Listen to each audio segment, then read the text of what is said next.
काबीना वफ़ाक़ी हुकूमत खां हिस्को ऐं सेप्को वठण जी उसूली मंज़ूरी ॾेई छॾी। ॿिन्ही इदारनि जे असासनि ऐं रहतुनि जे हवाले सां तफ़सीली रिपोर्ट पेश करण जी हिदायत। जिना अस्पताल, NICVD ऐं NICH वापसि वठण लाइ वफ़ाक़ सेंथल ठाह जी मंज़ूरी। IBA टेस्ट ज़रिए भर्ती थियल उस्तादनि खे मार्च 2022 खां पको करण ऐं कराची मेट्रोपॉलिटन यूनिवर्सिटी क़ाइमु करण जो फ़ैसिलो। 1 साल जे लाइ सूबे में पखियुनि जी शिकार ते पाबंदी लागू।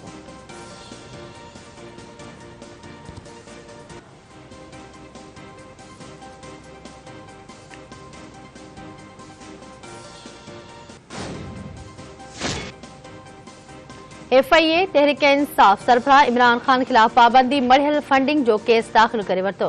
सैफुल्लाह नियाज़ी, सरदार अज़हर, तारिक शफ़ी ऐं यूनिस आमिर कियानी बि नामज़द। PTI तरफ़ां आरिफ नक़वी जो इलेक्शन कमीशन में जमा करायल हल्फ़ी बयान कूड़ो ऐं जाली आहे। जाबदारनि फॉरेन एक्सचेंज एक्ट जी भञगड़ी कई। जाबदार ख़ानगी बैंक अकाउंट जा बेनिफिशियर आहिनि। फेडरल इन्वेस्टिगेशन एजेंसी पारां दाख़िल करायल FIR जो मतन।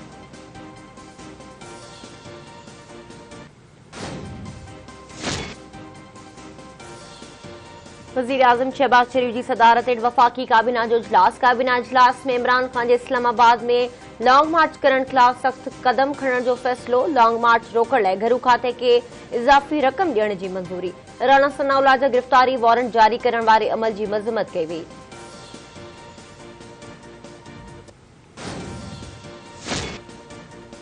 सदर बि इमरान खान जे परॾेही साज़िश मौक़िफ़ खे रद्द करे छॾियो आहे। PTI सरबराह सदाईं कूड़ जो सहारो वरितो। हू पंहिंजी चोरी लिकाइण लाइ ॿियनि ते चोरीअ जो इल्ज़ाम लॻाईंदो रहियो। सुद समा वारी वफ़ाक़ी वज़ीर मरियम औरंगज़ेब जी प्रेस कॉन्फ्रेंस।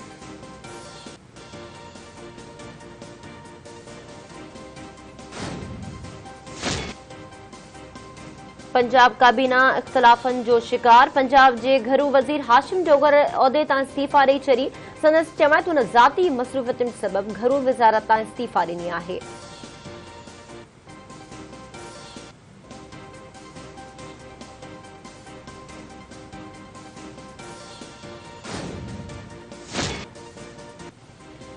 वफ़ाक़ी घरू वज़ीर राणा सनाउल्लाह गिरफ़्तारी वारनि अदालत में चैलेंज करे छॾिया। राणा सनाउल्लाह घरू वज़ीर आहे ऐं हू सभिनी जे साम्हूं हूंदो आहे। एंटी करप्शन पंजाब ग़लति बयानी करे अदालत मां वारंट हासिल कया आहिनि। राणा सनाउल्लाह जी वकील पारां दाख़िल दरख़्वास्त में मौक़िफ़।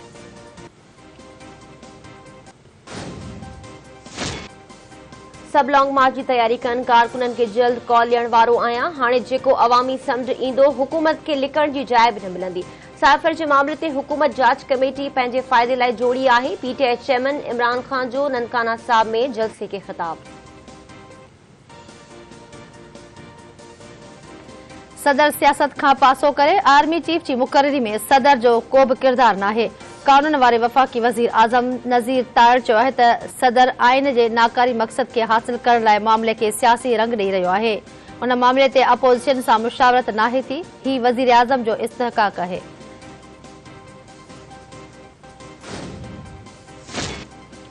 क़ौमी सूबाई तकनि ते नंढी चूंड 16 अक्टूबर ऐं कराची डिवीज़न में मकानी चूंड 23 अक्टूबर ते थींदी। इलेक्शन कमीशन नंढी चूंड ऐं मकानी चूंड मुलतवी करण बाबति दरख़्वास्तूं रद्द करे छॾियो।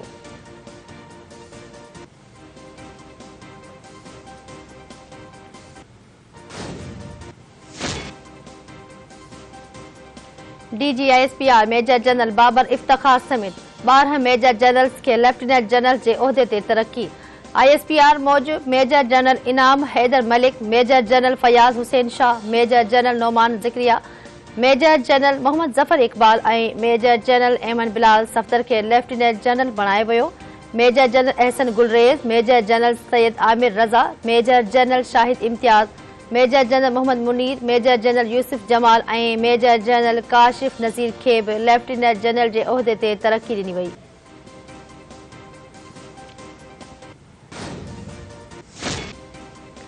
नाणे वारो वफ़ाक़ी वज़ीर इसहाक़ डार IMF जूं शर्तूं नरम करण लाइ सरगर्म। इसहाक़ डार IMF अख़्तियारियुनि सां मुलाक़ात लाइ वॉशिंगटन रवानो थियो। इसहाक़ डार आलमी मालियाती इदारे IMF ऐं वर्ल्ड बैंक जे इजलासनि में शिरकत कंदो। इसहाक़ डार Britain would institutions J सालियानी meeting में बि शिरकत कंदो। पाकिस्तान पारां IMF ऐं आलमी बैंक जे हदफ़ ते नज़रसानी जी बाज़ाब्ता दरख़्वास्त पिणु कई वेंदी।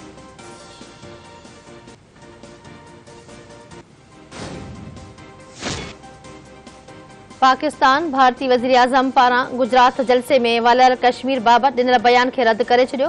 परॾेही ऑफिस जारी कयल हिक बयान में चयो आहे त भारतीय वज़ीर आज़म जी दावा बेबुनियाद आहे त हुन कश्मीर मसइलो हल करे छॾियो आहे।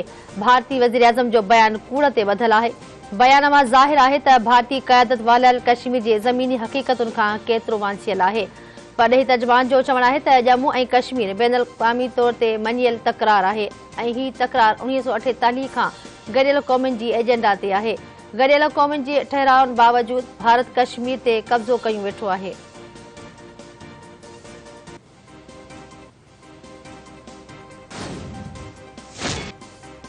रुपयो डॉलर के मुकाबले में वधीक सगारो। इंटरबैंक में डॉलर की कीमत में घटाई। डॉलर 1 रुपयो 17 पैसा सस्तो थी वियो। इंटरबैंक में डॉलर की कीमत 216 रुपया 80 पैसा थी वई। 17 ॾींहनि में डॉलर की कीमत में 22 रुपया 71 पैसा लाथ आई। नोबेल इनामी याफ्ता मलाला यूसुफज़ई पाकिस्तान पहुची वई। मलाला यूसुफज़ई पंहिंजे वालिदेन सां गॾु कतर एयरलाइन जी उॾाम वसीले कराची पहुती। पुलिस पारां मलाला खे सख़्त सिक्योरिटी ॾिनी वई। मलाला मुल्क जे ॿोॾि मुतासिर इलाक़नि जो दौरो कंदी। मलाला खे सख़्त सिक्योरिटी में जिन्हा टर्मिनल खां संदसि रिहाइशगाह पहुचायो वियो। मलाला अॼु कराची में तरसंदी। सुभाणे दादूअ जे ॿोॾि मुतासिर इलाक़नि जो दौरो कंदी। सिंध हुकूमत जा उहिदेदार बि संस गॾु हूंदा।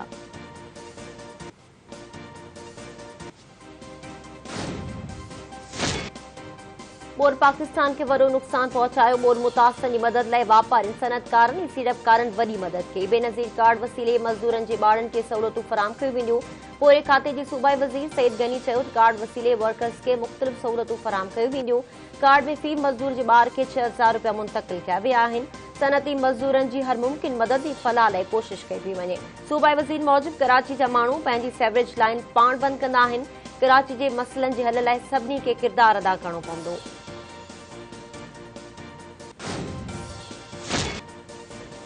सिंध सरकार पारां ॿोॾि मुतासिर इलाक़नि में इमदादी सरगर्मियूं जारी। 24 कलाकनि दौरान 26,500 ख़ानदाननि खे राशन बैग्स ॾिना विया। इतलाह जे सूबाई वज़ीर शर्जीलिना मेमन चयो आहे त कंबर खे राशन बैग्स ॾिना विया आहिनि। कंबर शहदाद कोट में 1000, दादू में 2000, हैदराबाद में 7000, मटियारी में 5000 ख़ानदाननि खे राशन बैग्स ॾिना विया। सिजावल में 1000, ठटे में 1000, जैकबाद में 1000, लाड़काणे में 5000, शिकारपुर में 810, सखर में 3500, सांगड़ में 2200 ऐं मीरपुर ख़ास में 1500 राशन बैग्स माण्हुनि में विरहाया विया। सूबाई वज़ीर मूजिबि मजमूई तौर 15,28,134 ख़ानदाननि में राशन बैग्स तक़सीम कया विया। गुज़िरियल 24 कलाकनि में 1500 तंबू ऐं ॿियो इमदादी सामान तक़सीम कयो वियो। 24 कलाकनि में वधीक 8,628 मुतासिर रिलीफ कैंपनि मां पंहिंजे घरनि तरफ़ वञी रहिया आहिनि। मर्जगुट बालिशा भरिसां ॿोॾि जे पाणी मां पीड़ितनि जो लाश। कुलाची मोरी जे वेझो ॿोॾि जे पाणी में लाश पियल। मेहड़ ऐं ख़ैबुनाथन शाह पुलिस हदबंदी जो तकरार ॼाणाए लाश कढण खां इनकार करे छॾियो।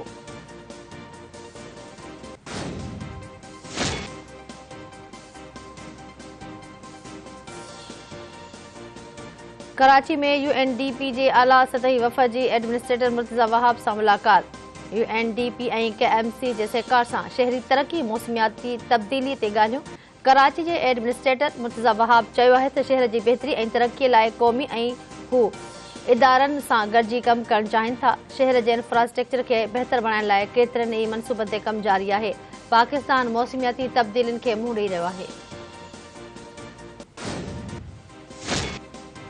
दादू पुलिस हेडक्वार्टर में हथियार चोरी करे ॾोहारियुनि खे विकिरो करण जो इंकशाफ। पुलिस की कार्रवाई। 2 जवाबदारनि खे गिरफ़्तार करे सरकारी माल खाने में चोरी कयल हथियार हथ करे वरिता। LMG क्लाशनकोफ ऐं गोलियूं शामिल। SSP जे नोटिस खां पोइ माल खाने जो इंचार्ज सिकंदर ब्रह्माणी गिरफ़्तार। माल खाने जो इंचार्ज थाणे तां फरार थी वियो।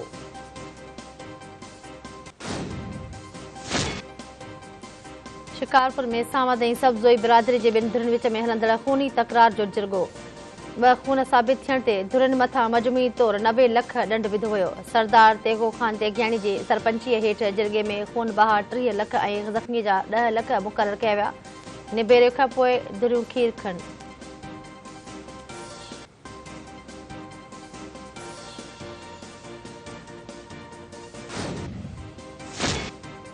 सटे वेझो ज़हरीलो खाधो खाइण जे नतीजे में 2 गर्भवती बेहोश, औरतूं ऐं ॿार बि शामिल। बेहोश थी वियल समूरनि गर्भवतियुनि खे तिबी इमदाद लाइ अस्पताल मुंतक़िल कयो वियो।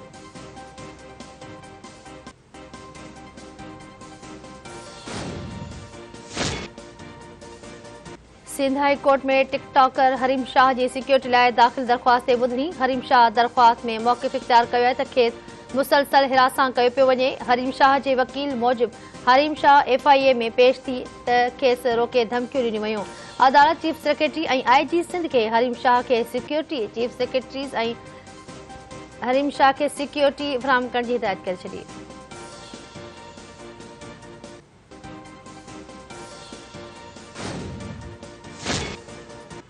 मुल्की T20 सीरीज़ जी चौथी मैच में न्यूज़ीलैंड पाकिस्तान के 9 विकेटुनि सां शिकस्त ॾेई छॾी। पाकिस्तानी टीम टॉस खटे पहिरियां बैटिंग कंदे मेज़बान टीम खे 131 रन्सुनि जो हदफ़ ॾिनो। कीवी टीम घुरिबल हदफ़ 17 ओवर में 1 विकेट जे नुक़सान ते हासिल करे वरितो।